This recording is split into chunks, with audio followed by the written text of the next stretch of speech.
Hello दोस्तों, नमस्कार, सत श्री अकाल, जय भीम, जय जोहार। क्या हाल चाल है? उम्मीद करते हैं सब ठीक होंगे। तो आज अपन चर्चा करेंगे देश में हो रही एसआईआर पर। जो एसआईआर हो रही देश में, एक महीने के अंदर जो एसआईआर के फॉर्म सबमिट करके चुनाव आयोग के पास जमा करवाने हैं, उसके बाद में फाइनल रिपोर्ट आ जाएगी। तो इसको लेकर कुछ सवाल खड़े होते हैं मन में हर देश के नागरिक के, तो आज हम उस पर बात करेंगे। आखिर ये एसआईआर चुनाव आयोग और बीजेपी सरकार ने आनंद फानन में क्यों लिया है कि एक ही महीने में एसआईआर करवाना और बीएलओ पर इतना दबाव बनाना कहीं न कहीं सवाल पैदा करता है। तो एक जैसे मान लो कई राज्यों के अंदर चुनाव 1 साल या 12 महीना बाद में आने वाले हैं, फिर भी बीएलओ पर दबाव डाला जा रहा है कि एक ही महीने में जो एसआईआर है वो पूर्ण करना है। तो इस प्रकार के जो सवाल हैं कहीं न कहीं मन में पैदा हो रहा है। और कहीं न कहीं देश के अंदर जो 12 स्टेट में एसआईआर हो रहा है, जो जहाँ पर बीएलओ की जो मरने की या आत्महत्या करने की जो घटनाएं सामने आ रही हैं, वो कहीं न कहीं संदेह पैदा करता है कि इसमें कुछ गोल मेल हैं या कुछ मेल जो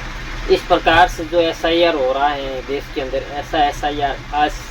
से पहले जो आज़ाद भारत में कभी हुआ भी नहीं है जो अब हो रहा है एसआईआर। एक महीने के अंदर जो एसआईआर है, इन्वेस्टिगेशन है, वो रिपोर्ट पूरी सबमिट करनी बीएलओ को। और बीएलओ कई बीएलओ तो ऐसे ही बता रहे हैं कि हमें ऊपर के जो अधिकारी हैं, जो चुनाव अधिकारी हैं,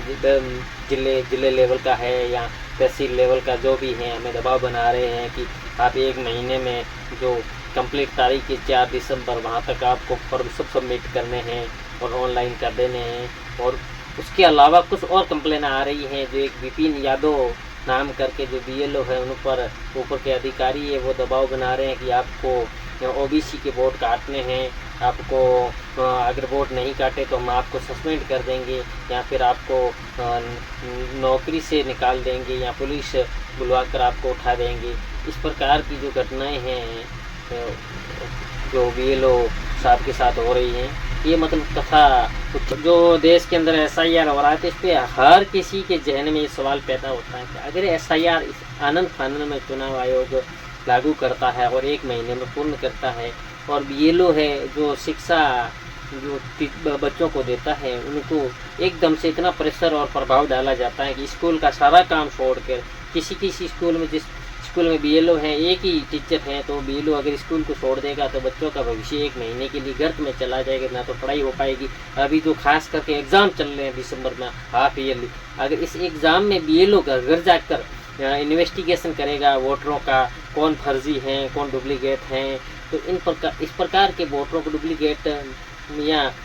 पहचान करने के लिए वो निकल जाएगा, तो फिर अर्धवार्षिक परीक्षाएं चलती बच्चों का क्या हाल होगा। और ऊपर से खबरें और आ रही हैं कि जो अन्य जो शिक्षा विभाग के में जो अध्यापक हैं उनको भी इन विभागों में लगा दिया गया है, तो बच्चों पर भी इनका भी प्रभाव पड़ेगा। तो ये खास करके चुनाव आयोग ने ना तो समय सीमा का ध्यान रखा है, ना ही बच्चों के भविष्य के बारे में ध्यान रखा है, ना ही जो एसआईआर हो रहा है इसमें गड़बड़ियां हैं जो आधार को मान्य हैं, ये भी काफ़ी चुनाव आयोग ने आनाकानी की। फिर सुप्रीम कोर्ट ने कहा कि आप इसे लागू करना पड़ेगा, क्योंकि जो आधार कार्ड है हर चीज़ से लिंक कर रहे हो, ज़मीन से लिंक कर रहे हो, राशन से लिंक कर रहे हो, बैंक से लिंक कर रहे हो, पैन से लिंक कर रहे हो और पासपोर्ट से लिंक कर रहे हो, तो इसमें आपको क्या दिक्कत आ रही है कि आधार को आप लिंक नहीं कर सकते हैं। अगर वोटर फर्जी हो सकते हैं तो आधार कार्ड भी फर्जी हो सकता है, अगर आधार कार्ड फर्जी नहीं होगा तो वोटर फर्जी नहीं होता। जब आप आधार कार्ड लाए थे उस समय आप कह रहे थे कि सब फर्जीवाड़ा रुकने के लिए आधार कार्ड बनाया गया। तो इस प्रकार से चुनाव आयोग ने आनाकानी के लिए सुप्रीम कोर्ट ने कहा कि ये मानना पड़ेगा, आपको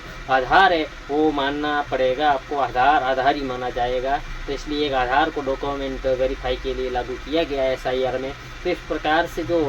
फर्जी वोटों के नाम से जो ये लोगों को गुमराह करके और टीचरों का समय बर्बाद करके जो ये एसआईआर करवा जा रहा है, कहीं न कहीं लाजिमी तौर पर सवाल तो उठता है कि अगर इस प्रकार से आप एसआईआर करके क्या हासिल करना चाहते हैं। एक तो शिक्षा होता है और लोगों के दिमाग के ऊपर भी प्रभाव पड़ता है, खास करके बीएलओ के दिमाग पर बहुत प्रेशर पड़ता है कि एक महीने में अगर बीएलओ 2500 वोटरों को हैंडल करेगा और प्रत्येक घर में 3 बार जाएगा एक महीने के अंदर, एक महीने की समय सीमा है, तो वहाँ वो कभी कोई वोटर नहीं मिलेगा, वहाँ इन्वेस्टिगेशन नहीं होगा, तो फिर बीएलओ के प्रभाव तो पड़ेगा। तो इस प्रकार से बीएलओ के ऊपर जो प्रभाव यानी प्रेशर हो रहा है, बीएलओ के ऊपर प्रेशर दिया जा रहा है, कहीं न कहीं ये सवाल पैदा कर रहा है कि सरकार के मन में कुछ काला हैं, क्योंकि एक महीने में कोई भी चीज़ पूरा करना चाहता है तो कुछ गड़बड़ यहाँ तो होती ही रहेगी। और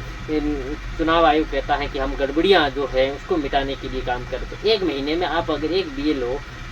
2000 या 1500 वोटरों को हैंडलिंग करेगा तो फिर गड़बड़ियाँ तो और बढ़ जाएगी ना, नाम में गड़बड़ियाँ होगी। इससे पहले कई भ्रांतियाँ जो पैदा हुई हैं, एक मकान में 500 500 200 200 400 700 वोटरों के नाम आए हैं एक ही पते पर, और नाम भी A नाम B नाम 0 पता, ऐसे मान लो पते के नाम भी कई गड़बड़ियाँ, मतलब SIR होने के बाद में चुनाव आयोग ने की है और इन पर भी ध्यान नहीं देता, तो फिर SIR करने में क्या फ़ायदा है। जय हिंद साथियों, वीडियो को लाइक और शेयर कमेंट करना, और वीडियो अच्छा लगे तो शेयर ज़रूर करना, और हमारे चैनल को सब्सक्राइब करना, और फेसबुक को पेज को फॉलो कर देना, और लाइक और कमेंट करके बताना कैसा लगा।